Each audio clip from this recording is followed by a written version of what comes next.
விஜய் ரசிகர்கள் எதுக்காவது வெளியே வந்தாலே எல்லாரும் பயந்து தெரிச்சு ஓடுறாங்க. அந்த அளவுக்கு அவங்களோட செயல்பாடுகள் இருக்குது. இப்போது தமிழக வெற்றி கழகத்தின் சார்பில் பல இடங்களில் இந்த எஸ்ஐஆரை எதிர்த்து போராட்டம் நடத்தியிருக்காங்க.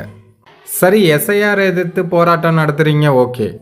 அதுக்கு எதுக்குடா சென்ட்ரல் மீடியானெல்லாம் உடச்சி வைக்கிறீங்க? அது மேலே ஏறி தொங்குறானுங்க, அந்த கம்பியெல்லாம் உடச்சி வச்சுருக்கானுங்க. இல்லை, இவங்க வீட்டில் போய் ஏதாவது இந்த மாதிரி கம்பிகளில் எல்லாரும் ஏறி நின்று உடச்சி போட்டு போயிட்டாங்கன்னா அவங்களுக்கு எப்படி இருக்கும்? நம்ம வீட்டு பொருள் மாதிரி தானே நம்ம பொது சொத்தையும் பாதுகாக்கணும்.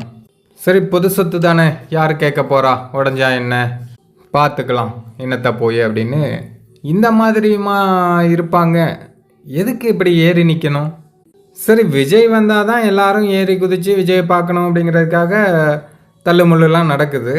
பட் விஜயும் இன்றைக்கி எந்த போராட்டத்துலேயும் கலந்துக்கல. அப்புறம் எதுக்கு இவங்க இப்படி இது மேலே ஏறி அதெல்லாம் உடச்சி வைக்கிறாங்க? இனி அதெல்லாம் சரி பண்ணுறதுக்கு மக்களுடைய வரிப்பணம் தான் போகும். ஒரு சின்ன விஷயந்தான், இதை கூட கடைபிடிக்க முடியாத தொண்டர்களை வச்சுக்கிட்டு இவர் அரசியல் பண்ணி ஜெயிச்சு நாளைக்கு முதல்வராகி என்னத்தை பண்ண போகிறாரோ தெரியலை.